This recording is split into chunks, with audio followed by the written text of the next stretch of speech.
All right, we are here. Shall we get started? Sure. Let's do it. Feels like it's been Cool. forever. Yeah, it has been a long time. I really apologize for that. Who can recap us? Let me grab my notes and I can. Let's see.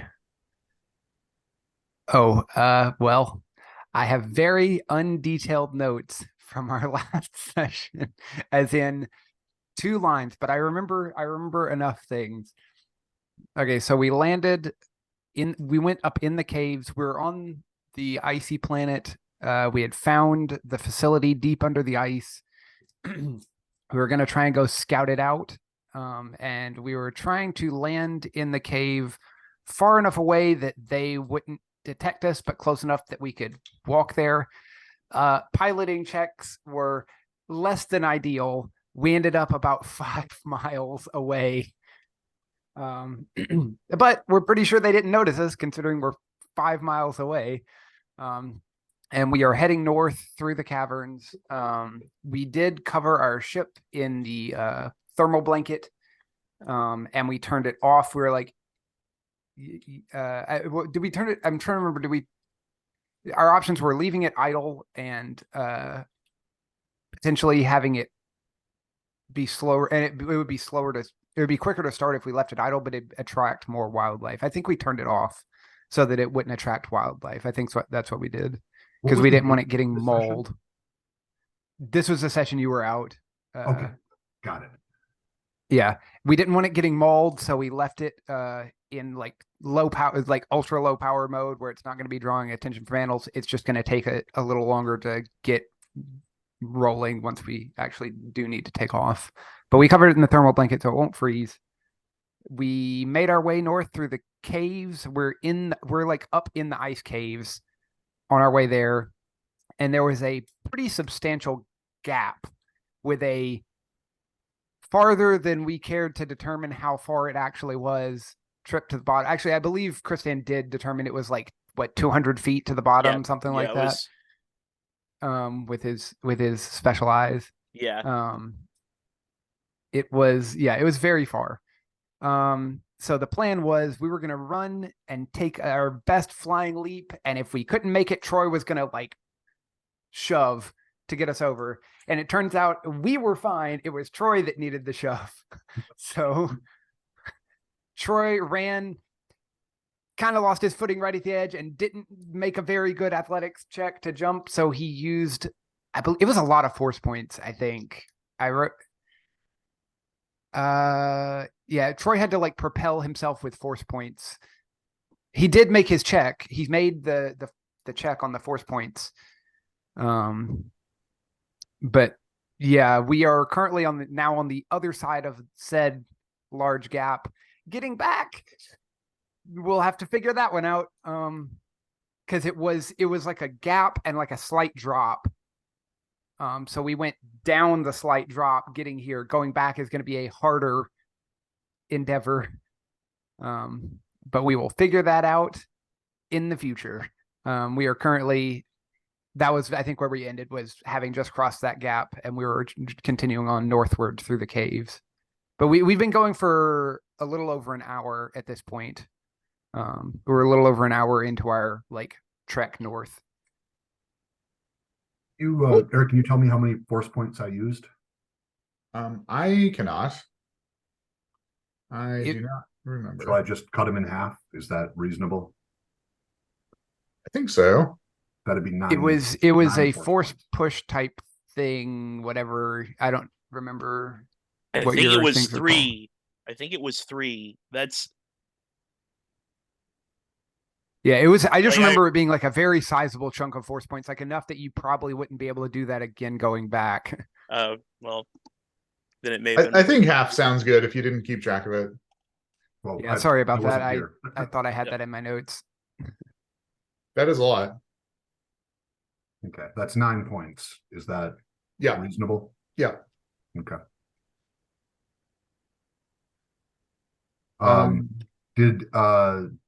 Did we spend any luck, or did we roll for luck increases last time? I don't think we spent any luck last time. I did, but I don't think anybody else. Yeah, I don't think your luck changed. We didn't spend any of yours. We and I didn't do don't a think ton it of changed. rolling. We Yeah, we did didn't a really lot do of a lot of rolling. It was a lot of planning, exploring and planning. Yeah. Right on. debating whether we take the leap of faith across the gap. Chris actually like aced his check, like really good. Well, that's where the luck came in, because the my athletics is so low that I was able to I think he did like a hard success. yeah, the difference between just passing and getting a hard success was another 5, and so I just went to there. Wise. But yeah, we did bring some supplies with us. We brought some like generic sort of adventuring type supplies, but I know we brought like food as well, and we brought some rations because it's a 5-mile hike, so we were trying to be prepared. Yeah, and I can't remember what your overall plan was in getting to this place. Just like scoping it out, or are you going to ultimately infiltrate it or talk your way in? Or I can't remember if you've talked about that. I'm trying to remember it. Let's see. Looking at my notes. We don't have to decide it right now. I just wanted to see what your guys' general approach was. I think I'm pretty sure this current endeavor was like we were gonna try and just get data. We weren't trying to necessarily complete our mission right now. We were trying to scout it out and figure out a best approach to actually get in. I don't think we were trying to infiltrate it right now. Right. Okay, cool. Okay, so yeah, you guys are still in these deep crevasses way below the surface of the glaciers that are all kind of mushed together, on your way to one of the few like rocky parts on this planet, because most of it's just covered by these glaciers. So the few rocky parts are basically the tops of mountains that have projected up from the sea floor, such as it is. So that's what this enclave is embedded in. So you're heading your way through. Any particular approach that you guys are taking as you're heading through these ice caves? I would like to scout them out kind of for stability. Does my survival the worst places apply here? Yes, I think I mentioned that last time. Like, this seems like the perfect place for Troy's survival skills. It's a little bit of a cheap shot because I've played Eric's games and I know how broad the worst places is going to end up being for us.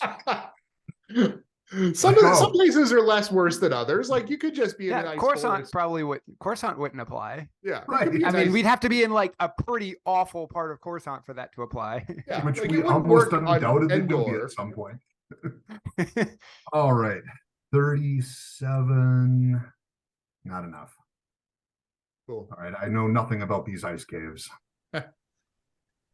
Yeah, I think that you guys had rolled a little bit about what kind of fauna you might find down here. We did. I do have notes on that from 2 sessions ago. Yeah, do you want to share those? Yeah, we said the wildlife included things like tauntauns, wampas, small flying creatures called peast, and there's a substantial glacial cave system with a thriving subterranean ecosystem. I have a note under that says probably a lot of predators. And cold temperature snakes called fiasan. Major settlements don't really interact with the native life forms very much. They mostly just kind of do their own thing below the surface. And we did determine that probably the deeper we go, if we were trying to go like further down low, we would probably be running into more and more things as it got like slightly warmer. I also have notes on our general plan. We are posing as crystal farmers. Oh, that's right. Was that our plan when we were gonna try and get a guide? I think we were gonna try and get a guide, and then we rolled some like stupid high check and just found the place. I think that was the original plan. I think you're right. I think that we were still, though, like when we when we actually make it in, that was going to be our cover story. Sure. But yeah, right now I think we're just trying to scout, get some intel, because we have no earthly idea what we're stepping into at this point. Yeah, for sure. Cool. You guys are making your way through these ice caves. You know, and you have light sources, or are you just going by crystal? We have some like essentially like giant glow sticks, I think we had said, that are like you crack them and they're one-time use, and they just kind of give off a pretty bright, just kind of all direct omnidirectional glow. Right, that's right. We'd Okay. each packed a few of those. Cool. We each also have a portable heat torch, and we have a flare gun with 3 flares. That's Nice. right. Yeah. So you're following your lights here, going more or less in the direction that you think that this outpost is. You know, the ice kind of reflecting and refracting the light from your torches. It's very desolate. You know, there's no life of any kind. There's no lichen, anything along those lines. It's just these weirdly formed, they're not even caves, they're like cracks in the glacier that you're kind of making your way through. Every now and then come upon a like relatively small crevasse you guys are able to make your way over with your kind of miscellaneous adventuring gear. Yeah, you're making your way through pretty successfully after another probably about an hour. So you think that you're getting pretty darn close. You all hear something from, it sounds like it's kind of coming from all around, but it sounds a little bit more like below you, this loud sort of roaring animalistic sound. Roar.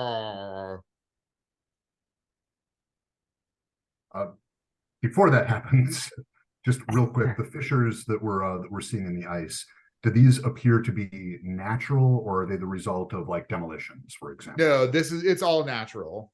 Perfect. Yeah, it's sufficiently low population that, you know, except for the small clusters that are basically to facilitate either the crystal mining, or, you know, again, Clestonay is a little bit out of the way, so kind of some ne'er-do-wells end up here. Except for those small habitations, there's not a lot of civilization out here. And so these caves are definitely naturally made. Whatever the outpost is that's constructing something here doesn't seem like it's affected the environment really. And now we're hearing roaring from below. Just one really loud roaring sound that seems like it kind of came from everywhere, but definitely seemed a little bit beneath you. Does it sound like any of the horrific monsters that I'm familiar with? You can hold your monsters of the Holland. That's amazing. I'm going to eventually get that up to like 100%, and it's still going to be useless. Yep. Nope. Apparently Thim Holland was not an ice planet.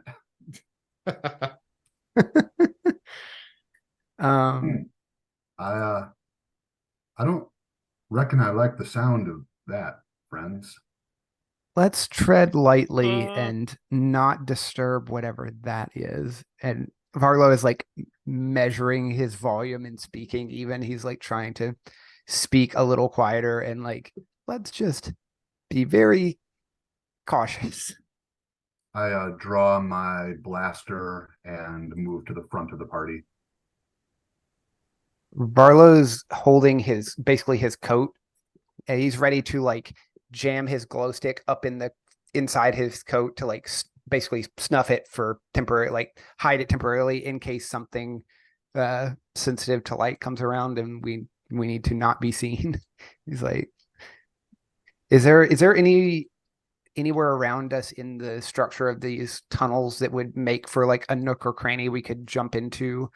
Yeah, they're all over. There are these fissures that kind of go in a bunch of different directions. You guys are following a series of fissures, not a single one that takes you north. So like you'll go for a ways, you'll hit a dead end, you'll backtrack, you'll find another fissure that kind of goes like northeast. And so it's very much a like meandering route.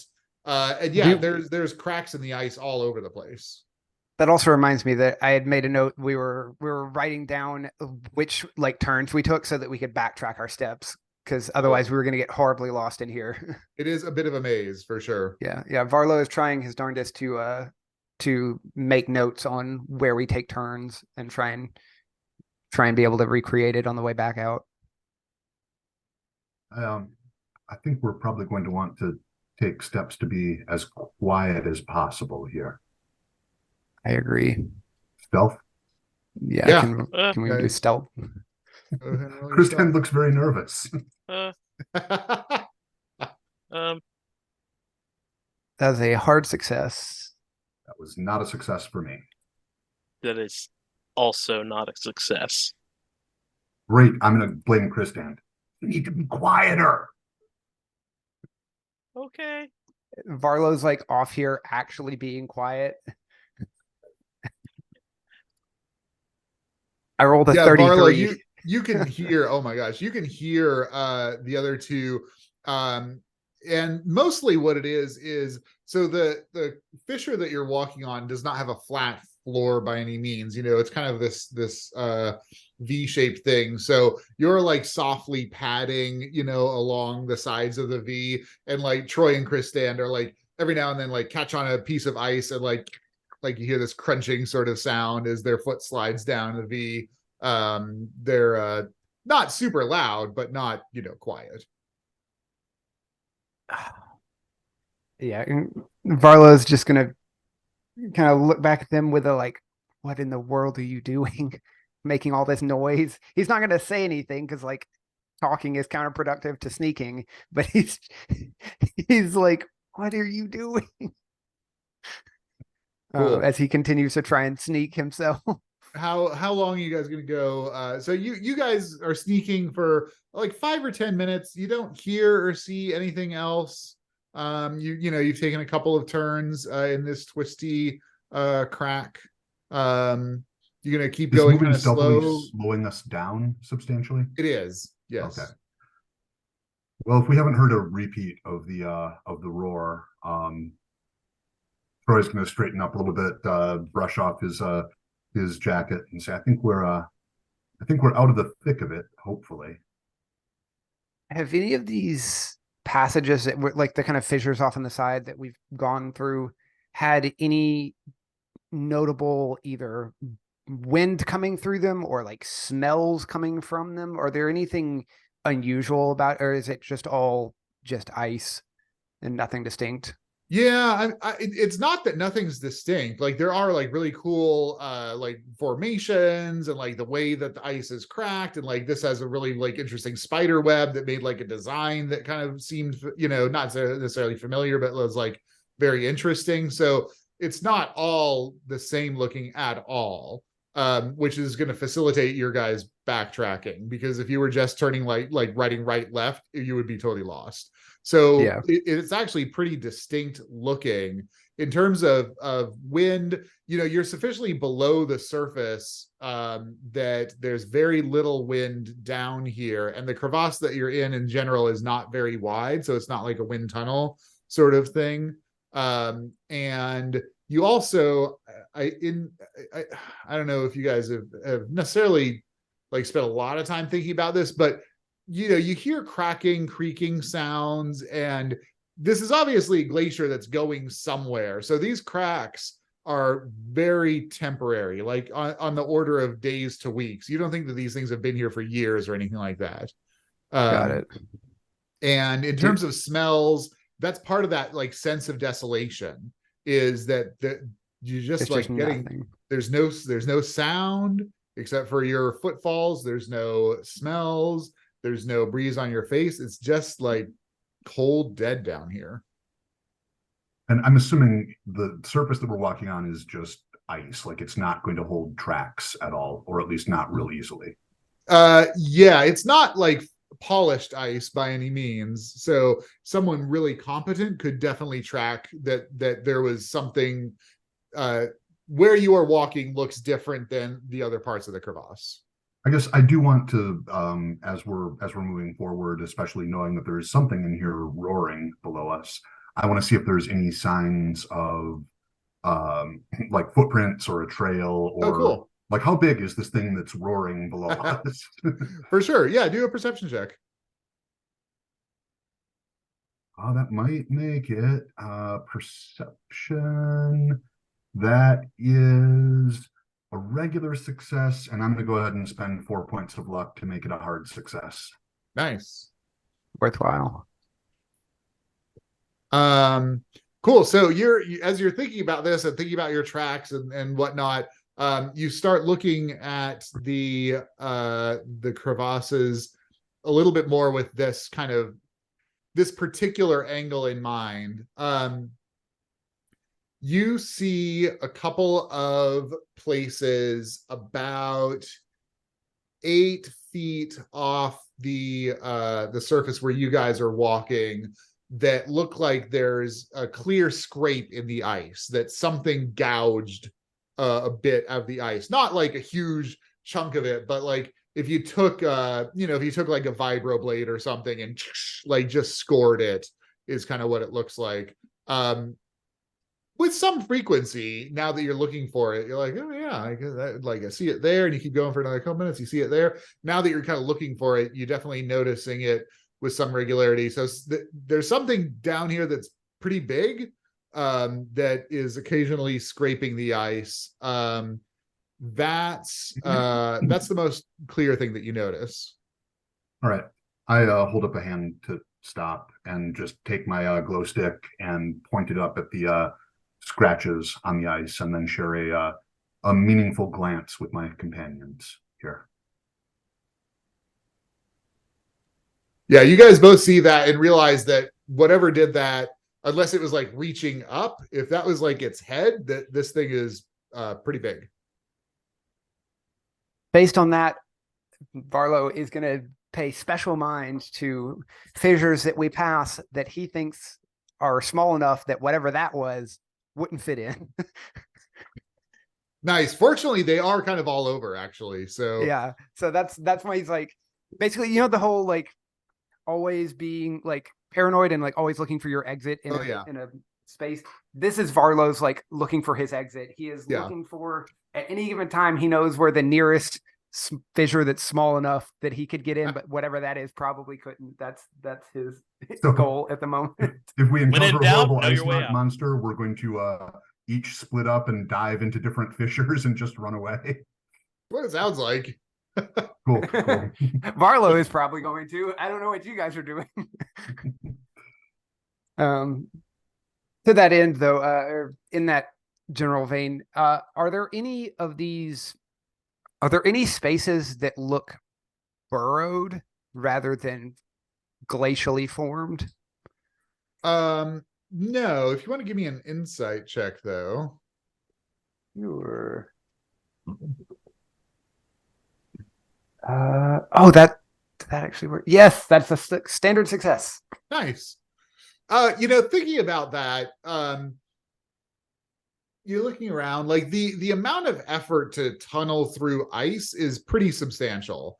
You guys are taking the easiest, most direct route that'll get you northward, and you're looking around and you're like, this is probably what passes for some degree of a thoroughfare in this part of the glacier. You don't think that this is where anything has its lair, or you don't see any like dead animals or any blood or anything like that. Like, you think that you're just like on the glacier highway, such as it is, even as desolate as it's been for you this whole time. If a creature is trying to go in this direction, this is how it would go, because you guys are taking the most easy, obvious path.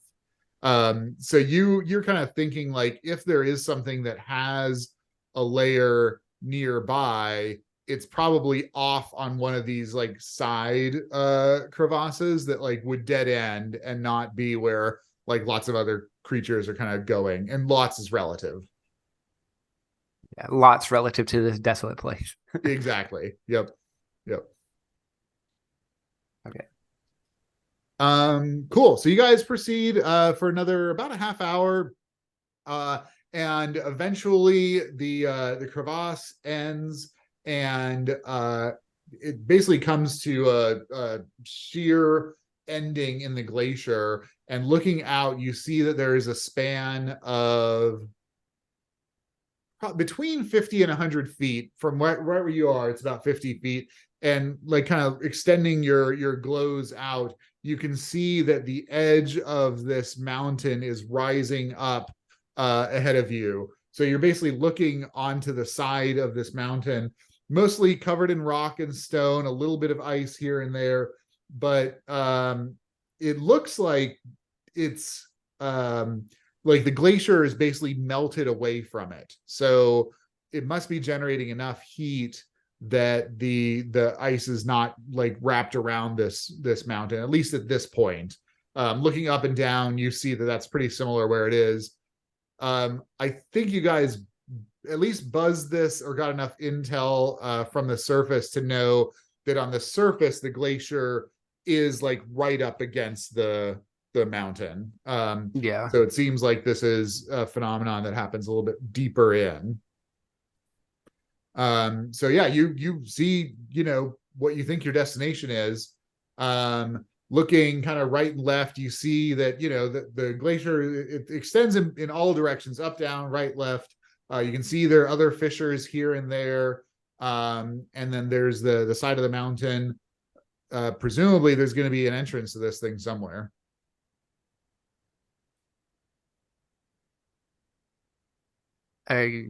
How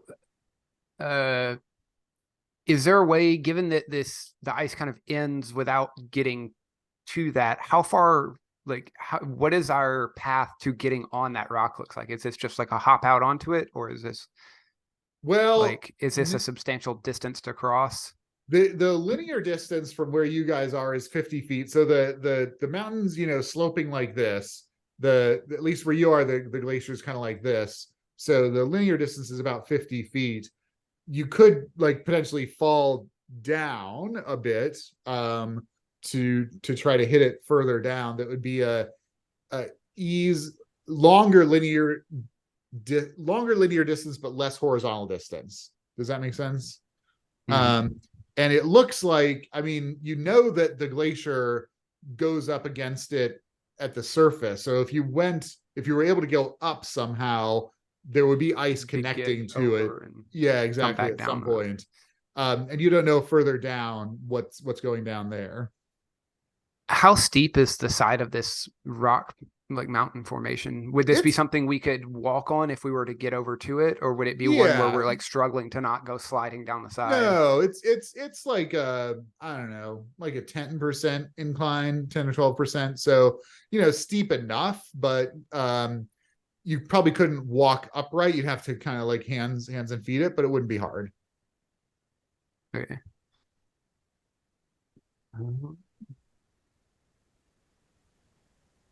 Well, what do you guys think we should do about getting across this? I have a feeling we've found our destination. You can also just to put the idea in your head, because it's pretty obvious to you as you're looking around, like the glacier has all these cracks and whatnot in it. Like you might be able to crack off a big enough piece of ice to like bridge over to there potentially. It would be loud, but the glacier is not particularly like solid. It's filled with all these cracks and fissure points.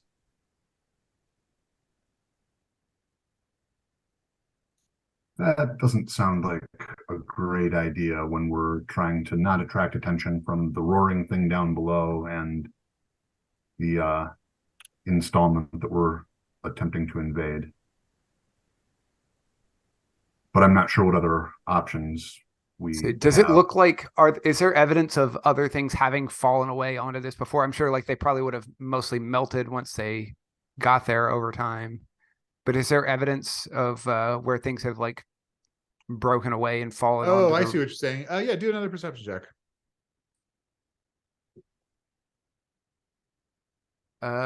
Standard success. Cool. Yeah, I mean, you see, looking at the side of this mountain, there are definitely like gouges and some rocks are broken and that sort of thing that you imagine, maybe like blocks of ice falling from above could have impacted and caused some scars here. You don't see anything like that looking in the light of your like glow torches doesn't extend that far. So you're just kind of trying to figure it out from the glow of that. And so you don't see anything like that from right here. And like I said, there are a couple of like small patches of ice, like under boulders and that sort of thing, against the mountain. So you're not quite sure what caused those like scars on the rock side. Okay. Barlow's thought is like, seeing that things have fallen here, having if we were to cause some ice to fall on this, it's probably not outside the ordinary. Like, oh yeah, that's more ice falling on the side. Like it may not be a big deal. With that regular success, definitely you get that impression that this is a thing that happens with some regularity here. Like it's not like us causing a big noise would be like oh no, something happened. It's like, oh yeah, more ice is falling. Let's go ahead and give it a shot then. Yeah. What tools do we want to try and employ to make this happen? I guess first we're going to need to find like a chunk of ice that we think is suitably unstable that it would fall and big enough that it would bridge us over. It doesn't take too long. You guys can kind of go back and forth and, like looking along the side, you can find some spots. So you're able to find a spot without too much difficulty. Does anyone have a grenade or anything like that? No, but we have those portable heat torches. I was thinking that, or like, I don't know how flare gun's probably more light than anything else. I mean, I can use the blaster, but I think the portable torch is probably the best bet. If the two of you want to work on that, I will cover the fissure behind us in case whatever beastie lurks below decides to come out and say hello. Sure. And just so that we don't go tumbling off into the dark, let's tie it together again like we did when we went jumping across the gap. We had tied like a tether line. I mean, if Christant had gone like down the hole, we were probably going to get dragged off with him, but that was the plan, was to try to arrest his momentum should he miss. So we have some rope that we use to like tether each other. So this is what, to ensure that it's a that we all die instead of a single adventurer kill. Cool. Granted, if one of us falls, the other two weigh like any two of us outweigh any one other one of us. So like it's plausible that we could arrest their momentum. Feasible. All right, sure. Cool. You guys all rope up. Troy, you're keeping an eye down the crevasse to see if anything comes. Varlo, Christian. I actually have my blaster out and aimed, ready to go. That sounds great. Is there any kind of perception or something that I could try and do to point like, okay, this is the spot that would make this fall and not ruin our chances of getting over there? Yeah, I mean, I think it's not intuitive necessarily, but you guys are both pretty bright, so you're able to figure it out without too much difficulty. Cool. So you set to with the heat torches, strategically melting some areas. You see some of the cracks expand as heat is applied, and you're looking up at this, probably 100-foot chunk of ice. This thing weighs tens of thousands of pounds, and you're just applying force. It's like, yep, let me just not be underneath this when it comes crashing down. Right. As soon as it comes crashing down, I'm like diving up in this tunnel, because I don't want to get hit by like flying shards of ice as it smashes into the mountain. I'm like, Amazing. oh, this is fine. It's fine. It's fine. As I'm like torching Right. the support. You guys hear a crack, crack, crack, crack sound as you see. Stand. Time to go. Ice Time to go. Ah! start to separate. Ah! Okay, Varlo dives. Everybody give me a dodge check. Varlo with advantage, please.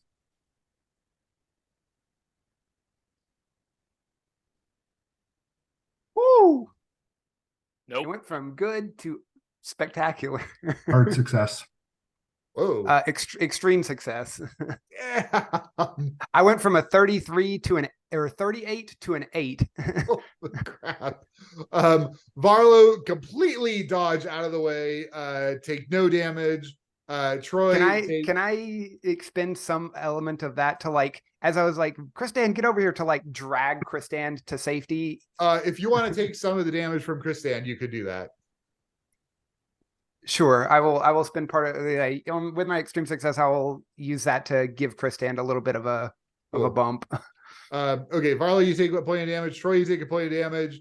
Kristan, you take originally is going to be 6, halved to 3 from Varlo helping you out here.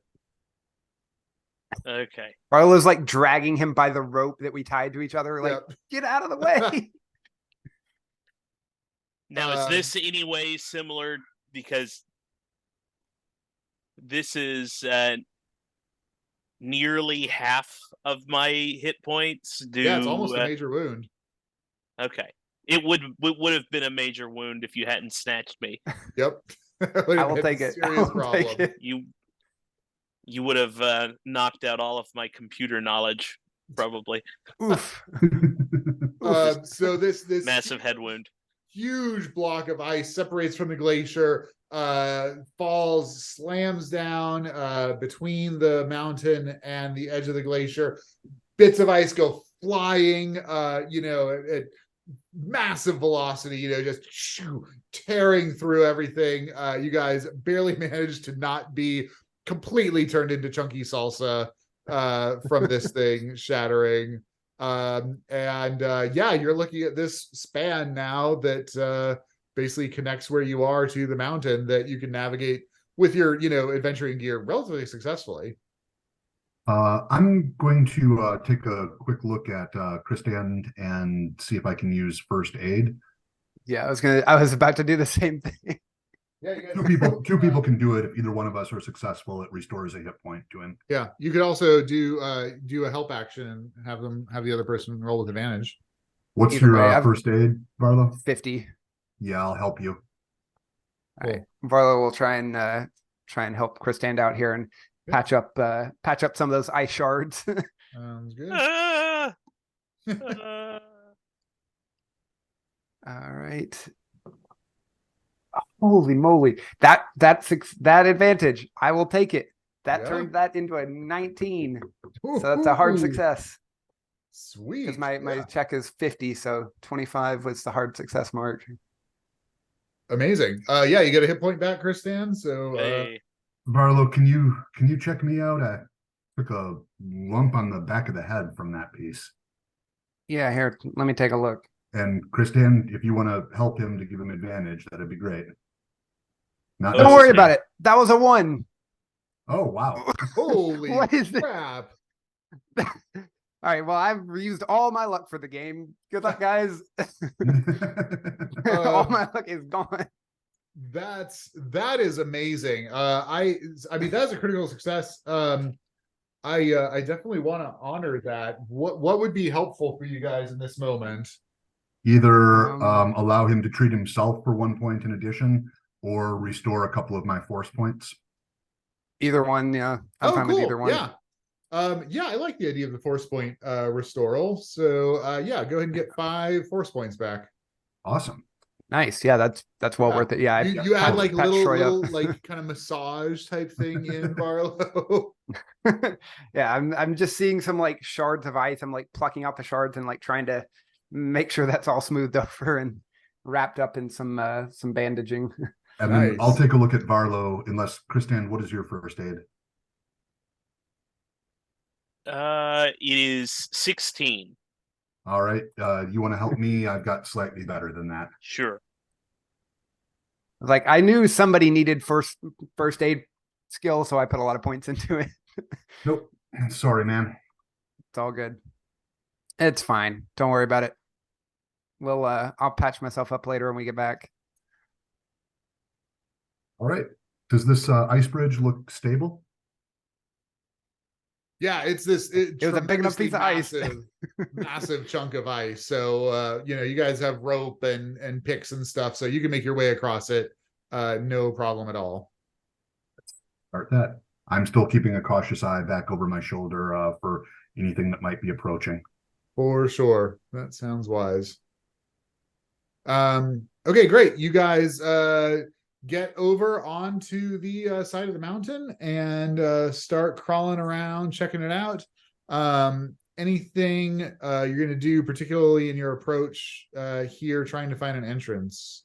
I assume you're trying to find an entrance, unless you tell me otherwise. You know, that's definitely what we're I trying don't to think do. we were looking for like a bay entrance, like a ship entrance, but any kind of vent or any sort of opening like that, small opening. That is what we were trying to come across. Cool. And remind me the lead that you are chasing down here on Clestine. What company are you? This was let me pull it back up. I know I have it. Station Eon. I have 3 notes. I'm not sure what the relevance is. Station Eon, Terminus Arkel, and the Oracle Terminal. Those are the 3 like little dots of civilization on the surface. Got it.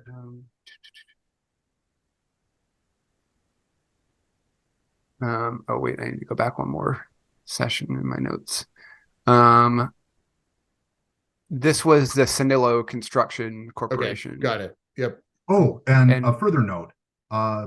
Scratch that thing about crystal farmers. We are planning on impersonating auditors going into the facility. Oh yeah.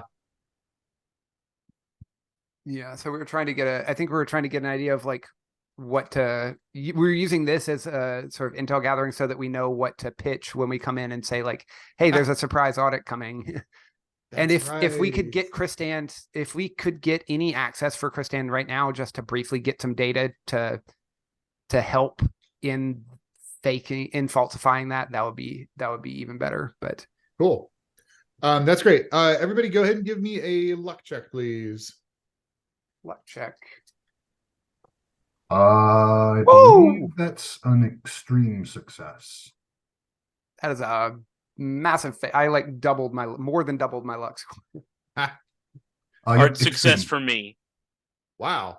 Hard success, and for Troy? Extreme success. I rolled an 88 out of 40. Incredible. So okay, you guys crawl over the mountain for a little bit. Obviously it's a pretty large facility. You find a couple of exterior like antennae sort of devices. Christan, you're able to figure out that these are probably like designed to relay information about the local environment. Somewhat more importantly, you find 3 non-primary access points. You haven't found like a major entrance yet, but you found the following. One, you found what you think is like a waste disposal. So it's like a hole in the side of the mountain covered by a grate, water and waste and refuse trickling out. All kinds of horrible chemical pollutants as well, like industrial stuff.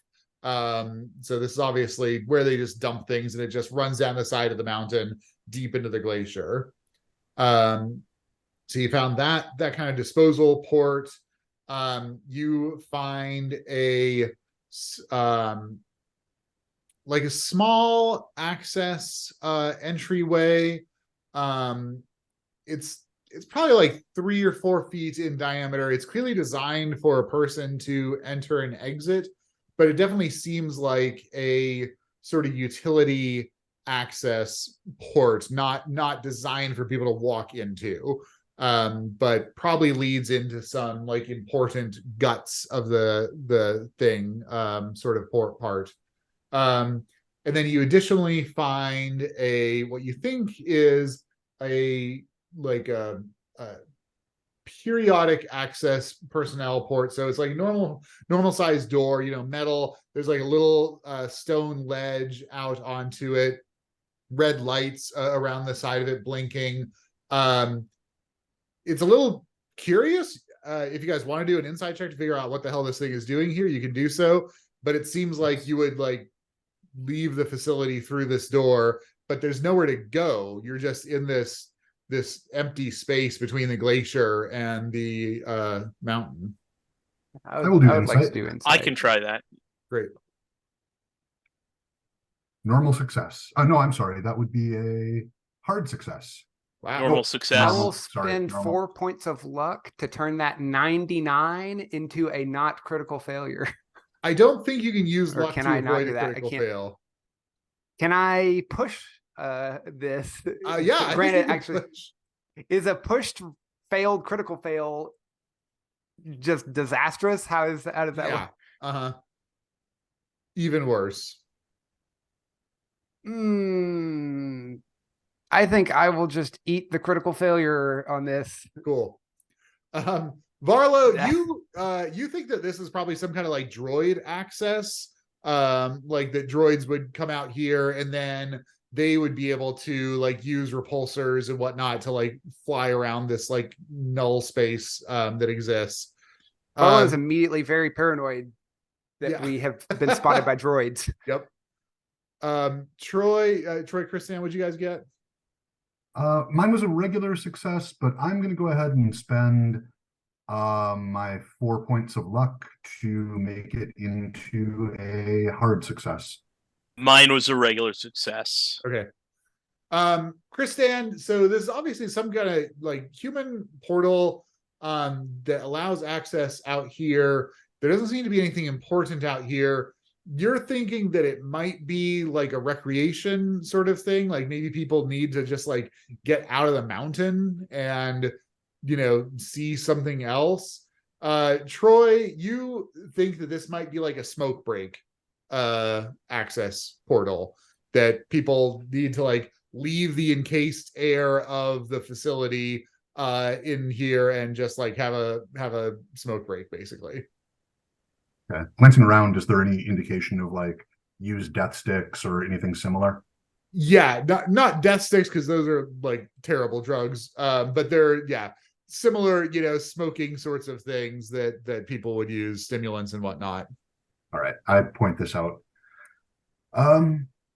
Barlow is dead set that this is some kind of horrible droid bay and is like actively like looking for places to hide because he is. Yeah, you guys see Barlow seems spooked. Barlow, what's on your mind? Do you not see that droid bay down there? There's probably scouting some kind of droids coming out here for something. Who knows if we've been spotted? Don't think that is a droid bay, but in any case, I don't think it's our way in anyway. I think we should hit the utility portal. That is likely to have the fastest access, I think, for Christian to be able to hack into the system and find something for us. Then we can head out and return with our more appropriate disguise. Well, I'm all for getting away from that place. I agree to disagree, but let's get away from there. Agree to disagree? What does that even mean? It's going to be fine, Christian. Okay. We're going to get you inside where it's warm. Yes. And full of computers. Okay, that's good. You guys do notice as you've been crawling around the mountain, it definitely radiates some degree of warmth. Not a lot, but enough that it explains, why the glaciers receded from it. It is unclear to you what the source of that warmth would be or why it would be warm. There's got to be something going on, machine-wise inside that's causing some heat generation. Given the amount of heat that's being put off now that we're close enough and can like feel that. And the size of the structure of ice we just collapsed. Do I get any indication of how long it will be before that ice just falls the rest of the way off of this and we lose our exit ramp back out? Yeah, it's a good question. It's a pretty substantial chunk of ice, so you think it's probably going to be several hours more. You guys have been crawling around this thing already for a couple of hours. Okay. Okay. What would be the appropriate skill for trying to determine what sort of thing would be kicking off that level of heat? Electronics? I'm looking for engineering, but that doesn't appear to be. Yeah, I don't think we have engineering. Yeah, electronics would be reasonable. Okay, And I can do Varlo's that. thinking like some kind of like geologic. Is this some kind of like thermal something in this mountain? Yeah, no luck from me. Would you like me to try electronics? Please. Okay. That is a hard success. Cool. Yeah, Varlo, I think that would be a science geology, which I don't know if you have any points in. I have literally no points in any science. Okay. Okay, Christiana on a hard success electronics.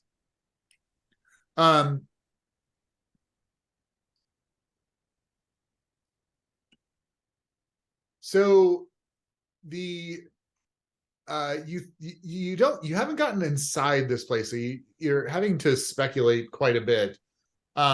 If it is generated as a result of wiring and that sort of activity, you have a couple of speculations. One, it would have to be relatively close to the surface of the mountain, because like rock and stone and sand and that sort of stuff is a reasonable insulator. So, whatever they're running wires wise would have to be relatively close to the surface. And then whatever this facility is, the generation of that power would have to be pretty substantial, which has some kind of downstream consequences now that you think about it. Like, where are they getting the power from? They would have to be getting like shipments in, or maybe, and I think you guys this occurred to you when you were thinking about like the animal problem, there's got to be geothermal power way down beneath the glacier that that is responsible for like all the life, the energy that's basically contributing to life on this planet. So, if they've tapped into some of that like geothermal stuff, that could be a sufficient power source. And then in terms of what they would be using it for running, that would be like where Kristan's brain immediately goes to, I think, is like, oh, that's like consistent with really complex computer systems and processing banks and like those kinds of things, I think is what it occurs to Kristan. But I think you realize that power could be used for a whole bunch of different purposes.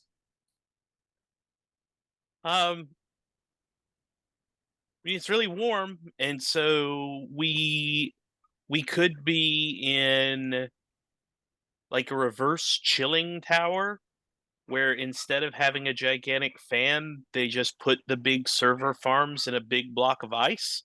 That'd do it, and that could potentially cause all of these little baby fissures that seal up fairly quickly.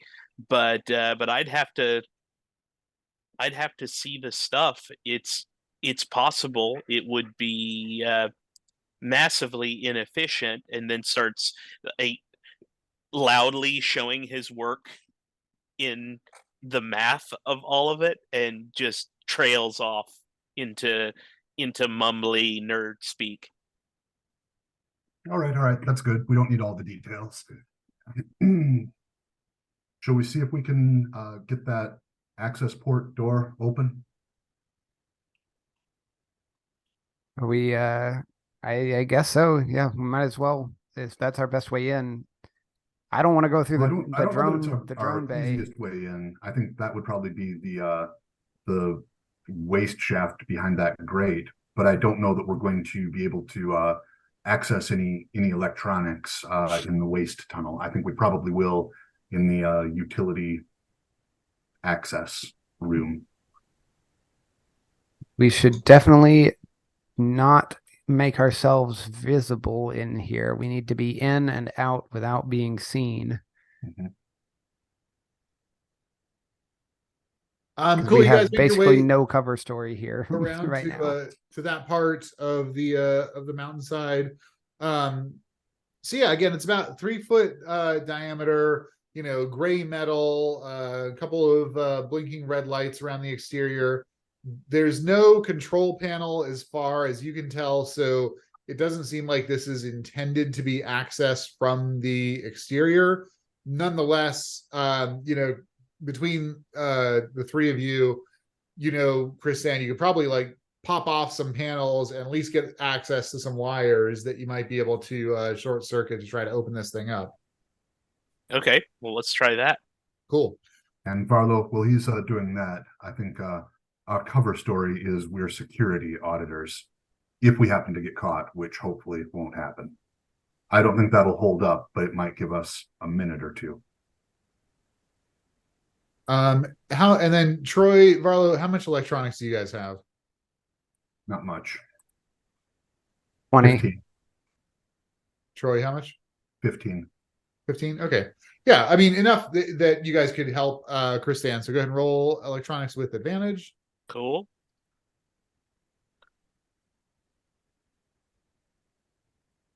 All right, hard success on both rolls. So Yeah, I mean electronics of 70 will do that. You guys pop off a panel. Chris Dan, you're muttering to yourself, kind of rooting around. Definitely figure out how to open this thing up. On a hard success, I will say you also identify the line that sends like the report that this thing opens, and you create like a circuit loop to maintain that so that it doesn't send that this thing is open when you open it. Beautiful. Chris Dan doing what he does best. Exactly like we planned. While he's doing that, are there any, I know it's been like eerily silent in our whole trek through these caves. Now that we're at this mountain and with all this something below generating an awful lot of heat, is there any sound or noises coming from the Yes. mountain? Not from the mountain, from the ice. That you hear it cracking So constantly. this ice is it's just constantly being affected by the heat right. given off here. But whatever is causing this heat or generating this from below is not audibly resonating outside here. No, exactly.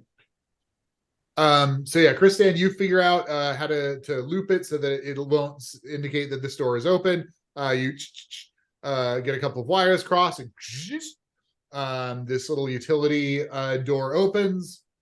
You guys look in.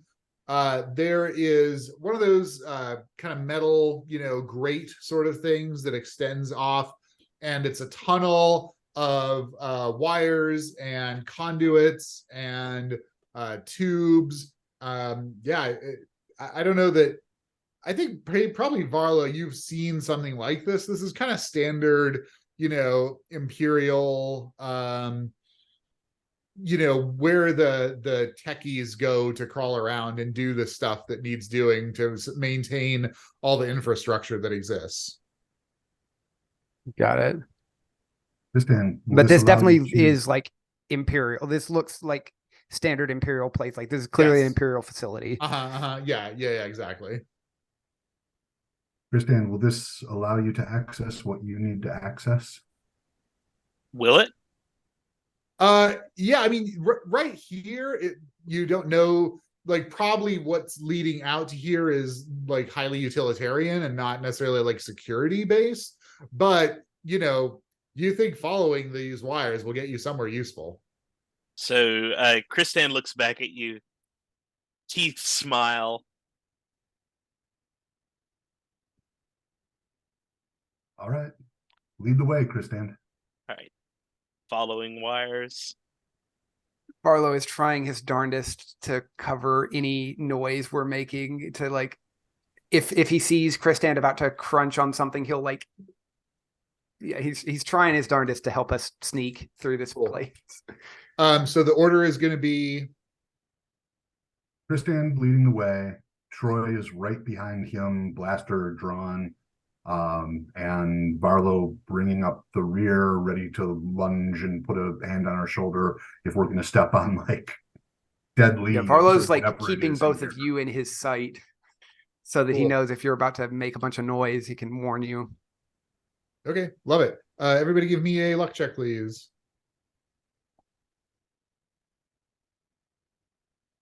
Nope. I assume Regular you can't success. spend luck on a luck check.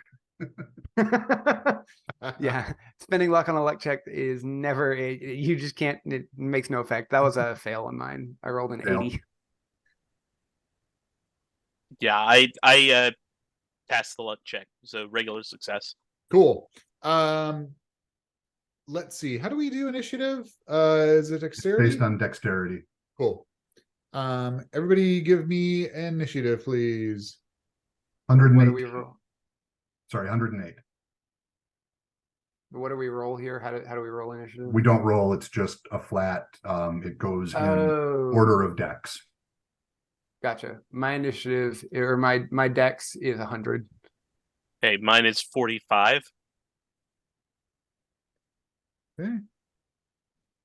Sorry, have we done initiative? I can't find my initiative. No. sheet. I We don't have think not. we have. Crap. Okay. Sorry, you guys. Varlo is dex and int, and everything else is like way lower. Yep. Okay. He has Got a, it. a bunch of like 30s.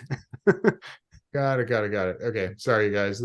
I don't know if have we had a fight yet? I don't know if We have I don't not. think we've had a fight in this game. this We've game. been doing our darndest to avoid a fight in this game. Yep. Okay, so damn, fast reflexes, Troy. Holy crap. You see one of those little Imperial like little squeaky droids, I call them. So they're like little trapezoidal black boxes, like a foot high, like gonna go around on rollers. Yeah, come around the corner and see you and be like, "Reet, reet." Troy, you can act. I blast it. Yeah. Wait, little will droid, we be- work here. I'm gonna go ahead and spend. Is it seriously gonna be another 4 points of luck to make that a hard success? Your target this game just seems to be 4 points off of whatever you're I actually. know, right? Okay, so let's see. They can try to dodge that, I think.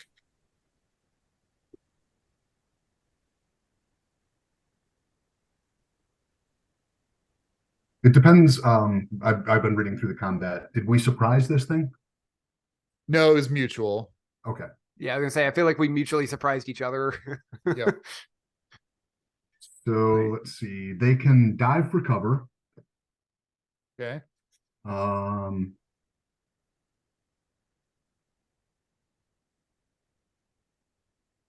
Second.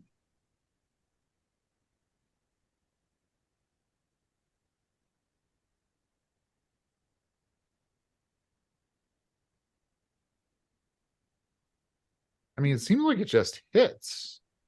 I thought there was a dodge. Okay. All And right. there is a Oh, dodge. dodge. action. Okay, attacker wins with higher level of success. Cool. All right, it's going to try to dodge, which is not its forte, but you can get lucky sometimes. Yeah, for dodging against firearms, if it's successful, then I get a penalty die to my roll. Ah, okay, got it.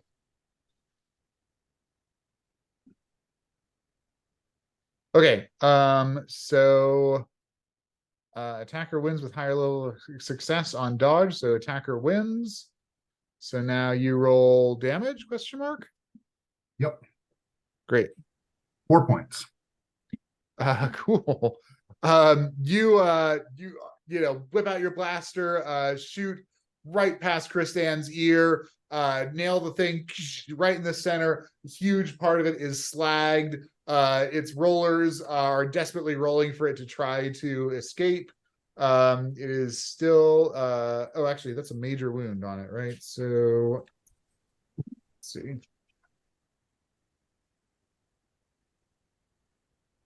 That might Blindingly fast, though. Yeah. Pinball, oh, it's a unexpected shutdown here. I guess if it fails, it's check or whatever Yeah. against the major wound. Is that Okay, like it so it immediately falls prone, which you can't really do, but then it's gonna make a con roll, tips over? which is not great. Um, you blast it, Troy, and you see its little blinking lights kind of fade and go dim. Got one. It, it is functionally so loud. unconscious. Is is Varlo up after this? Yes, Varla's right after Troy. Varlo's gonna run over, like get down and run over to it, and basically just disassemble it with a vibroblade. Amazing. He's Yeah, like, he's not going to give it a chance to reboot. He's seen these things are surprisingly durable little trash cans. They are So surprisingly he's going to just durable. take it. He's going straight for the treads. Awesome. Go ahead and make a attack roll. Sure. Let's see. What is? I was gonna hack it. Oh, he's not destroying it. Like I said, he's cutting the treads off, so it can't go anywhere. Let's see. Let me just roll and then see if it even matters. Yeah. It does not matter. There's no chance that I did anything useful there. That was a 95. Oh, so man. one off another critical fail.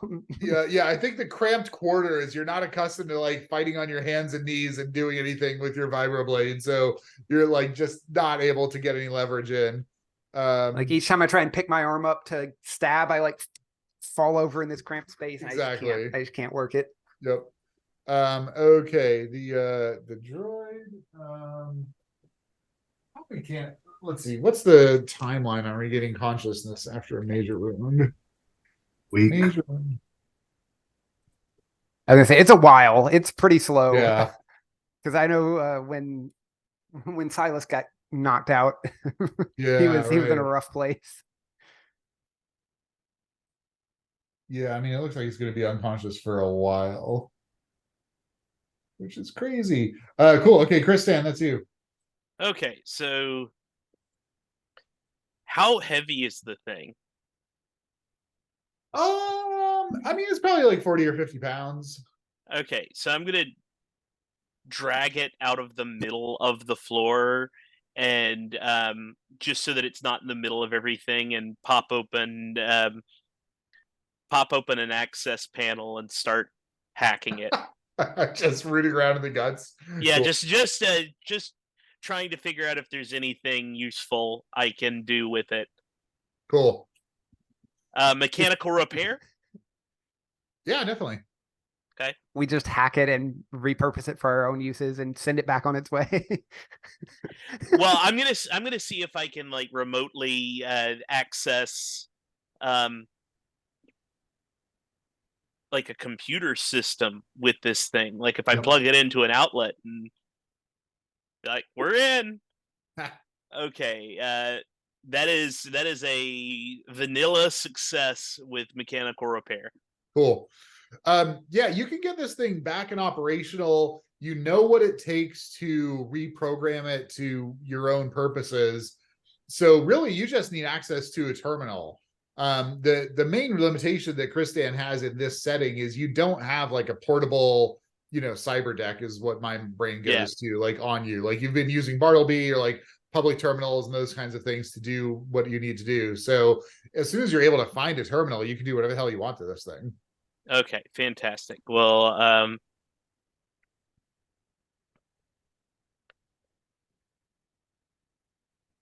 what do you want to hold on to it while we're sneaking around? Once we get to a computer, I can plug it in and then it'll be ours for good.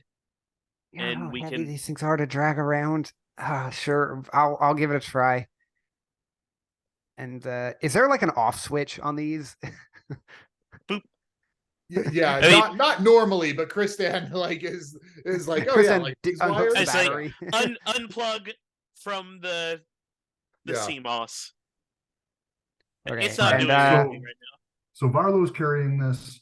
I'm continuing to cover the corridor since now we know these things might reappear. And Christand is looking for a terminal. Yes, cool.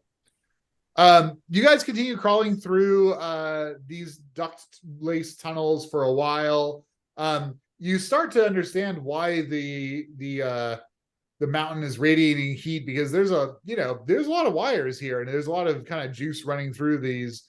It doesn't take you too long though before you get to the point where it's like you could continue to follow these tunnels sort of indefinitely, but you realize that like going more into the facility is probably going to be more useful. So eventually you get to a point where you can see that there's like a short, like a right turn and a short like 5-foot section, and at the end of that 5-foot section is an access panel that leads out into a normal corridor. And at least right now there's no one there, so if you want to pop out you could be just wandering around the interior of the facility. Alternatively, if you want to keep using these access corridors to try to find a terminal, you can do that. I lean over to Varlo.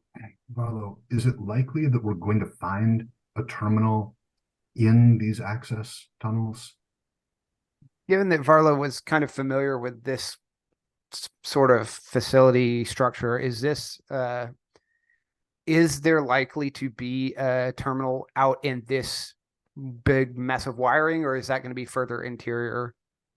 You probably think that like there's probably from engineering, wherever that is, usually it's like towards wherever the energy source is, which you think is kind of towards the base of this facility.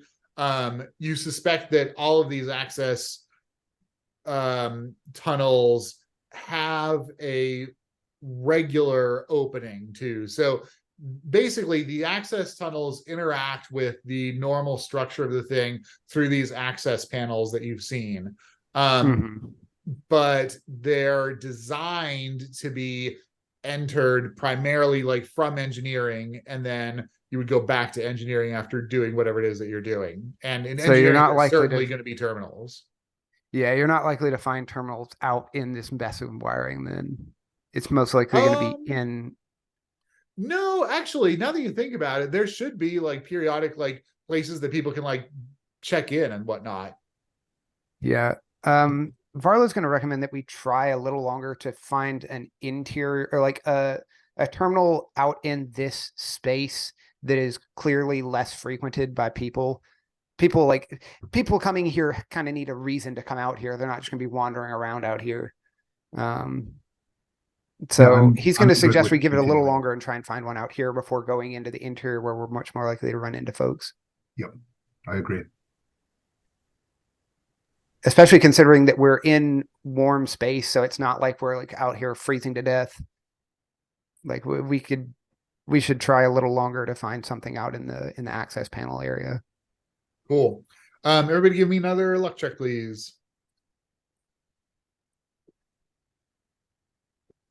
Hey, first luck success of the night. Cool. Christian, Varlo, success. Troy, no. Great. You guys keep crawling for another like 20-30 minutes, and you do come upon one of these small terminal access points. It's obviously not the setup that you're accustomed to, Christian, with like multiple monitors, like all the keyboards and all the functionality and whatnot. This seems to be like a highly utilitarian interface. Nonetheless, you could make use of it because of your particular expertise.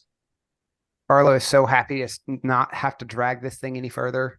Yeah, right. Just like Varlo's just been lugging this. Yeah, exactly. Well, again, you guys are like on your hands and knees, so you're like yeah. I like to imagine he's been laying his his chest is like on the top of it, and he's like riding it like you would like lay down if you were gonna like lay down on a skateboard.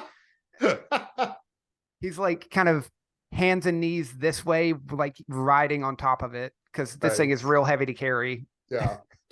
But he is very, very ready to be done with that mess. Yeah, so you've gotten to this like simple utility terminal. First things first, I'm going to connect the droid and finish the reprogram. I'm guessing that's a computer check. First do a computer check just to access the terminal, because obviously it has like a login credential thing. Okay. Nice. Well, no need. That's an extreme success. Holy shit. Yeah, 7 There we go. on the dice. Woohoo! Woo! Dang. Yeah, you're like, oh yeah, you've done this enough times now. Like, oh yeah, these Imperial terminals, like they do not know how to do their security correctly. So you like do like, other user, you like kind of create a temporary ID. Yeah. Yeah, exactly. Default password is just always the same. Yeah, you fully get access into this terminal with that extreme success. I'm gonna say you can do pretty much whatever a native user of this can do. Yeah, reprogram the little droid. What do you want it to do?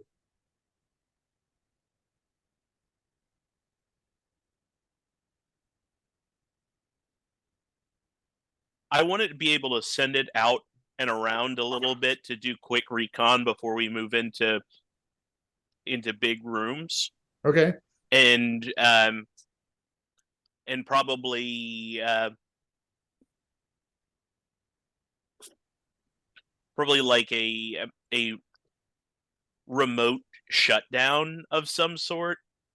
Like if it runs into somebody, it just dies, and this thing is clearly shorted out and had problems, and so, oh look, a broken droid. Let's pick it up and hopefully. Varlo, How obvious is this that this thing was shot? I was just about to say, Varlo, you're like looking over Kristan's shoulder at the code that he's trying to write for this thing, and you're looking at this thing, and you're like, no, this got hit by a blaster. It's obvious. Is there any way I can disguise the fact that it was hit by a blaster? Any like I have proficient. I'm leaning on. I have some amount of points in the disguise skill. I want to see if I can like patch like smooth either mechanical repair or disguise or something to try and like not fix the hole, but like get a random piece of scrap and make it look like a bad patch job rather than a giant blaster hole. Incredible. Yeah, definitely give me a disguise check for that nonsense, which is crazy. Oh, that's close enough. I could. Oh, that's a lot of. I'm gonna do it. That's 12 points of luck. Oh, jeez. I was like, my disguise is a 22 and I rolled a 34. So it just looks like insane. A really hacked, like this was like the least priority patch job. Like whoever fixed this clearly didn't care to give it a proper fix. So they just like slapped some spare parts on it and called it close enough, but it doesn't look like it got shot. you find next to the terminal actually like some techie who's been here before like stashed his like toolbox of spare parts, and you just like happen to find it and like using those spare parts rig the droid so that it looks like just a bad repair job for it like fell down some stairs or something. And to be clear, this is purely cosmetic what I'm doing here. This has no functional fixing. Kristen, does this thing have an internal repair log? Let's find out. Entry in saying that it was exposed to a high heat source or something like that and required these patches? Yeah, you could definitely put that in. Yeah, would my hard success allow that? Yeah. You could do whatever you want with this droid. And so I added in like an admin note from like 3 weeks ago that that it fell down some stairs and ended up in the furnace room.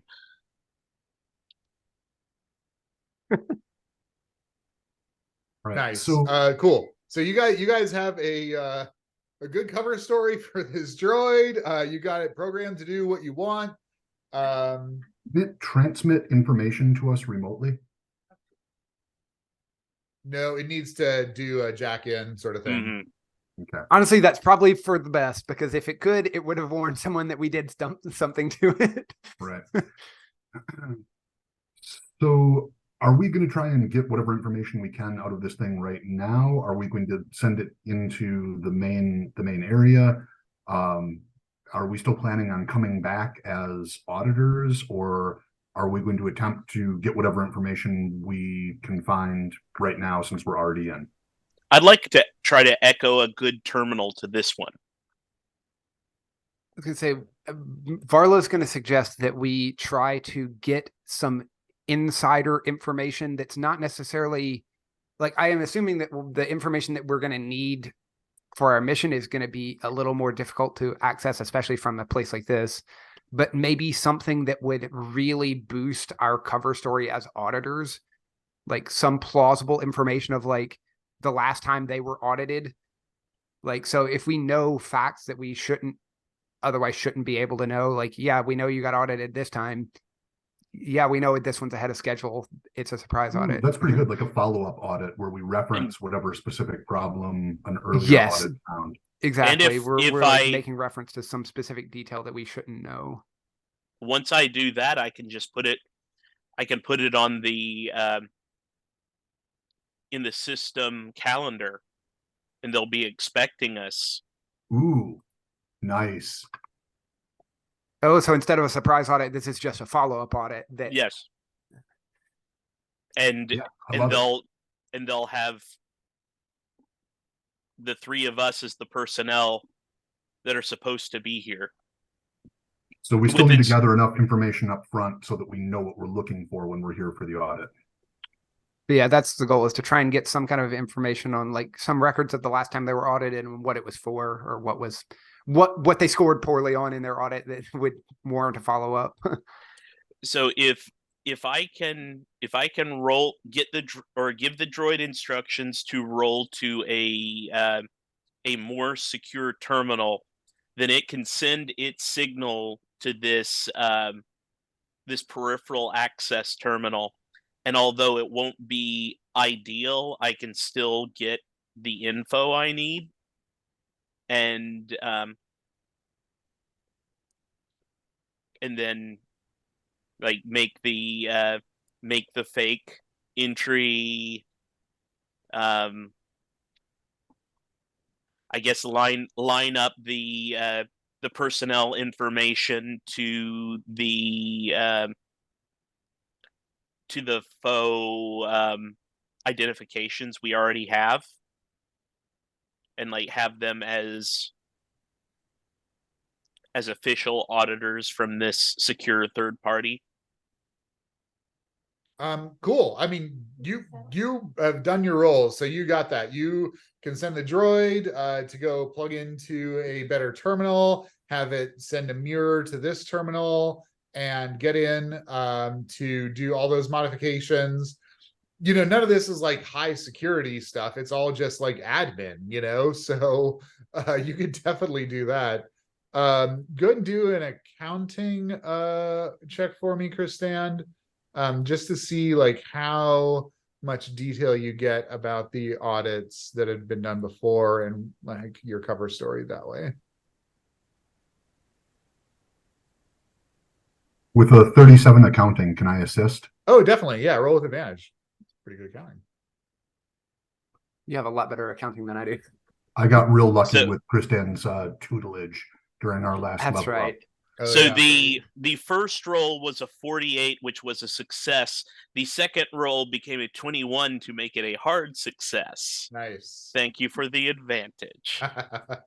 Real quick question. I think I already know the answer to this, but when we do something like that, do we check off the skill You too? do. Yes. If you help, awesome. Yeah, if you help someone, you get a check. Cool. That's great. Yep. Great. Yeah. So, Kristan, you get pretty good details about the last audit. Definitely enough to be plausible when you guys go in. You insert the next audit in. You indicate your cover stories for it. Yeah, I mean, you got pretty much everything that you want. Anything else you guys want to do here? I'm also going to going to approve the ship for normal docking. I was Cool. about to. That was gonna be my point. Is like we need to figure out our actual arrival, like Got it. where we docked. Like we And- are completely Getting our credentials. we are completely in now. Nice. Yeah. We just need to presumably we know where we should fly the ship in. I believe we had determined where they probably were flying in at. We just didn't want to go there in our ship that is definitely not Imperial. Right. Yeah. But yeah, you can log the ship and Under whatever our current fake name is. right, exactly. Yeah. I think we do really need to get Christand a portable terminal. That should be a high priority for us. If we can do that, we should absolutely do that. But he's doing very good with what we've managed to uncover so far. Yeah, I will say the portable terminal thing would be useful for like the droid reprogram. It would be dramatically less useful for all the other purposes that you guys are Yeah. putting things to. Infiltrating So, their system is going to still require getting access to their system.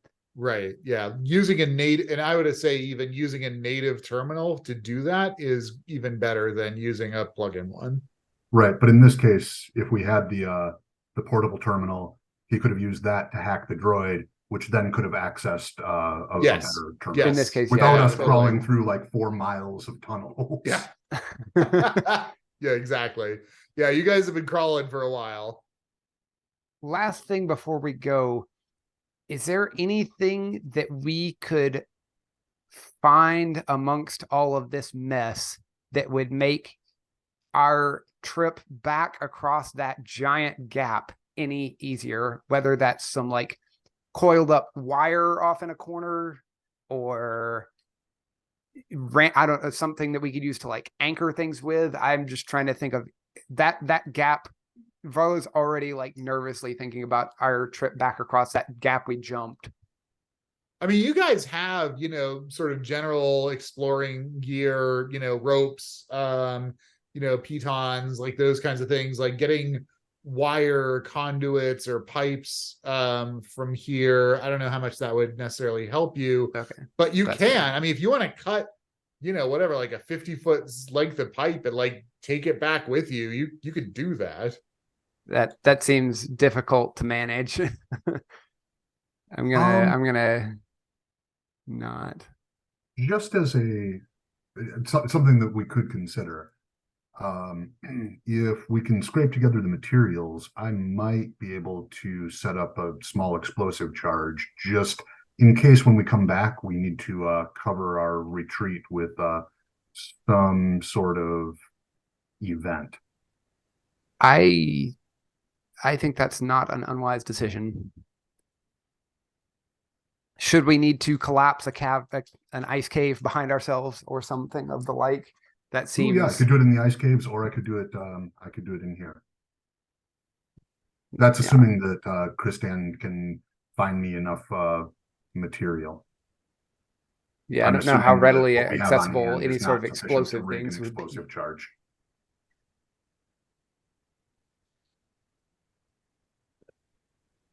Yeah, so you without the raw materials for it, you're saying, Troy?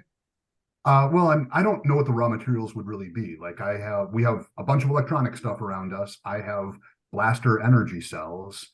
Oh yeah, totally. Oh yeah. This is definitely something you could rig up. I'm gonna say like blow some of your a blaster ammo. disadvantage.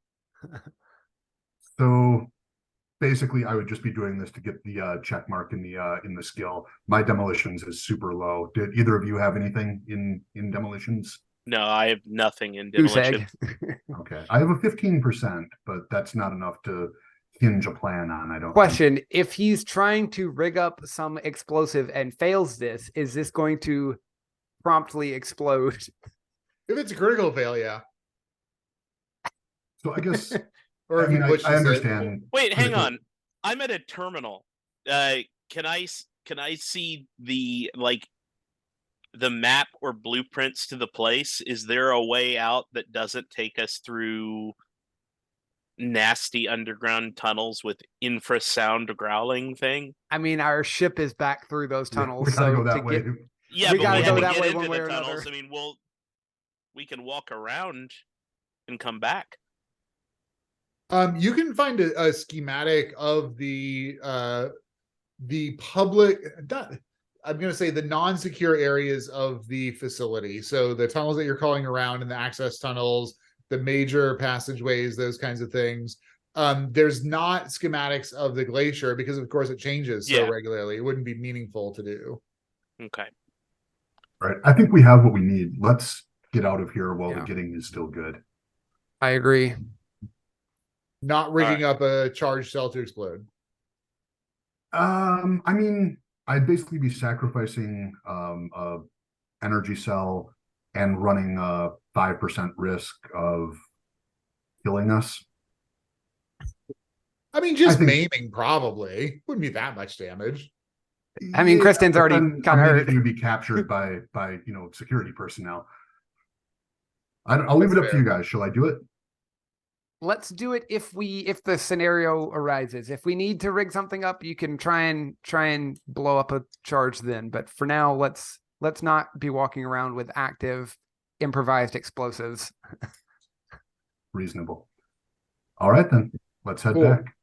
And then you guys do have that little maintenance droid that is functionally programmed to act on your commands. It doesn't have any remote access, so it would just be like if you encounter it next time you're in the facility, you could effectively take control over it.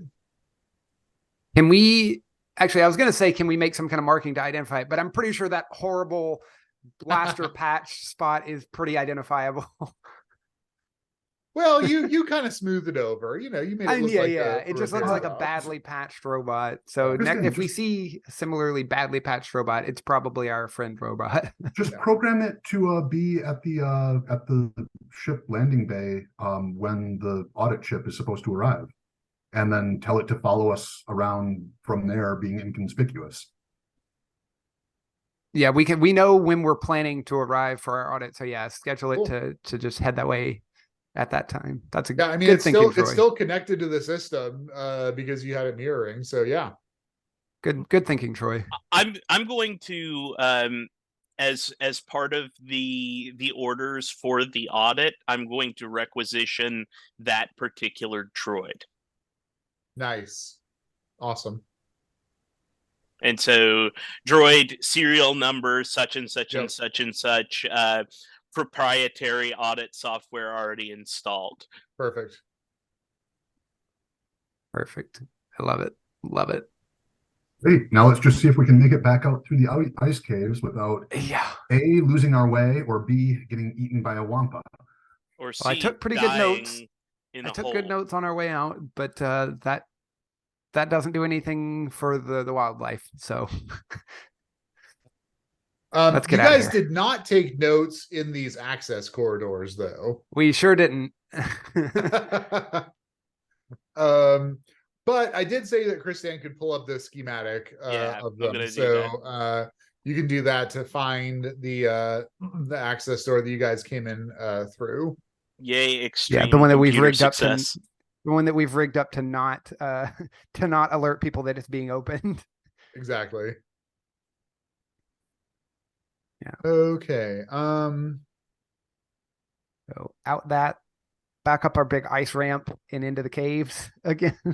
Yeah. Everyone go ahead and give me a constitution check, please.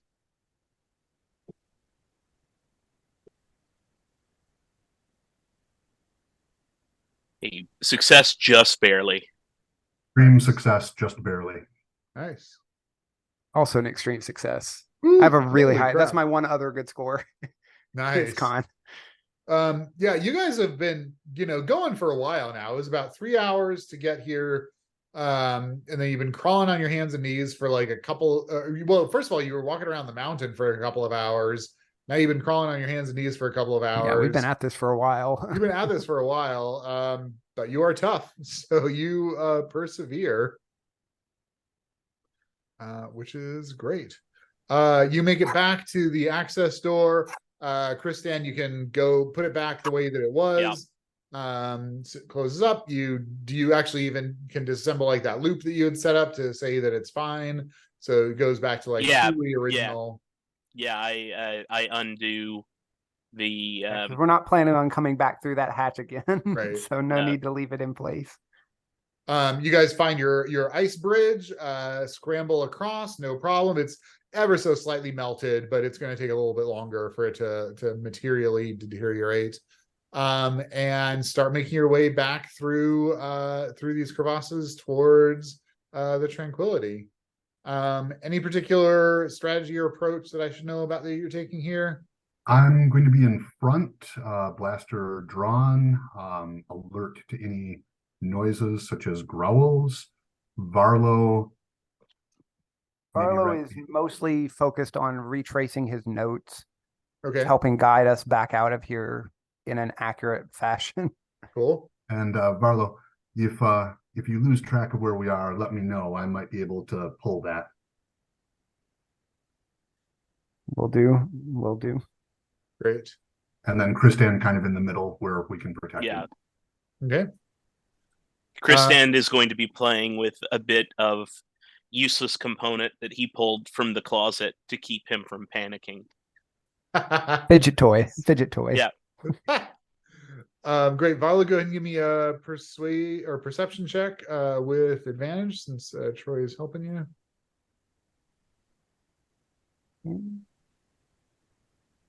I'll go with not the 95. Instead, Oof. I will go with the 60, which is a standard success. Nice. Great. You're able to identify the path that you guys took, compare it with your notes, find with the the features that you were using to orient you. You guys don't hear the growling sound or really anything. It's full dark at this point, by the way, as well. Like before it was daylight, you can see up above you like the glow from the top of the glacier kind of penetrating down. Now it's just totally black except for the light the source only that you all lights have. is what we have. Exactly. Yikes. I assume it's an eerie Maybe all the green animals are glow. sleeping. Still and silent and deathly quiet. Maybe everything is sleeping. I don't like that adverb. I don't Um, give guarantees on things I can't guarantee. You guys make your way through the ice caves and get back to that large crevasse. All of you give me a luck check, please. 0-1. Just made it. Ooh. Even with my lowered luck, I made it with a 19. Holy shit. We got real lucky on the way back. God, that's insane. Critical success, Troy. So you guys get back and you see that there like a chunk of ice has fallen and basically is bridging that chasm at this point. That there's been a Beautiful. movement of the glaciers in the past like 8 hours. You guys have been doing this. That piece broke off and you can scramble across pretty easily. What a perfect time for a critical success. Oh, Holy shit, moly. that's That was perfect. Bonkers. Wow. All right. Well, yeah, I'm heading across that bridge and back to the ship. Scramble across. Yeah, you get back to the Tranquility and Bartleby. Bartleby's there, low power. All seems well. All right. Nothing's disturbed Bartleby the ship if anything happened. wildlife. No, sir. It's all been relatively uneventful. I've been staying warm thanks to this blanket that you put on. Thank you for that. Of course. So All right. how far in advance did we schedule this audit to be? I gave it a like range. Let's say I tomorrow? gave it a range. We've got it can be any time in the next week. Okay. Cool. I was thinking like how long do we stay here versus when do we get moving for this this audit? And is there anything that we need to do Just bring it to stay where we're at prepare? until it's time to do the audit. Is that the plan, or? that was sort of my thought, is like, do we need to go acquire some sort of Imperial attire to make this look more official? Like, I know we're coming in on an obviously not Imperial ship. Well, so what I had said earlier is that the auditors were third party, so it Right. wasn't. And so as long as we're looking, as long as we're Reasonably looking official. reasonably professional, and also those of us who were injured in some way might as well patch up our injuries so that we're Yeah. not looking all scuffed up. And as Yeah, I we should definitely figure, try and make some some healing here. yeah, I figure How many hit points are you down right now? I'm down 2. I have 8 total, and I'm currently at 6. And so I imagine Well, I would you'll look. heal. We'll heal naturally 1 point per day, I believe. Okay. Yeah. Yeah, so let's Characters just wait without a until our major wounds are fully wound. healed. So yeah, we should just give it a couple of days, Yeah. which seems reasonable after that endeavor, to like give it a couple days to rest up and patch up and recover from that ordeal. And I guess, are we just remaining where we are, kind of Bartleby in low power mode, and us just kind of huddled in Yeah, I in think this so, glacier? unless there's a compelling reason not to. Yeah. The only other option would be going to like the local town for some reason, but I don't think that's Yeah, that seems like particularly a great necessary. way to get in trouble. That's kind of my thoughts as well, especially considering that the locals aren't, like, clearly don't know this place is here. So Hmm. any interaction with the locals would just be potential for them to find out information they shouldn't know. Would it be, since we're going to be landing in an Should we come from official outer docking? space? Yeah, and so I'm thinking head out a day, come back a day, and Yeah, that's actually probably a real good idea. that way we're not just Oh yeah, we camping came out. from just next door. Yeah. And also I suspect that if we hang out in the glacier for, days at a time, we are likely to encounter some hostile wildlife. Sure. I think you're probably right. So yeah, maybe Well, we head out to a near, like maybe a low orbit or something, or somewhere, head out for a day or two, rest up, get Kristan patched up, and then come back in on like audit day. Yeah, I think that's good. We were discussing that we should probably enter our audit from like flying into the planet and then to the audit location, rather than like coming from just around the corner Rising up in from the behind glacier. the glacier. Yeah, we just showed up from behind the glacier. It's totally on the up and up. But yeah, no, we're gonna come in from outer space like we just arrived, So we're gonna go out for a day, come back. Gonna go into low orbit for a full day. Basically spend 2 days so that Kristan is fully healed up and my force points are replenished, and then come in to conduct our audit. Varlo will be healed up at that point as well. Cool. That sounds great. Okay, we'll call it there. You guys want to roll your luck? Oh yeah, come on, luck. I lowered it pretty You good here. burned a lot. We did use a lot of luck today. and so we've got to roll above the luck. Is that right? Correct. Okay, Yep. then And then success. A D10. D10. All right. Yeah, I miserably failed my luck check, so that's good. That's what I Okay. wanted. I got 5 points back, which So I got isn't anywhere near as much as I spent today.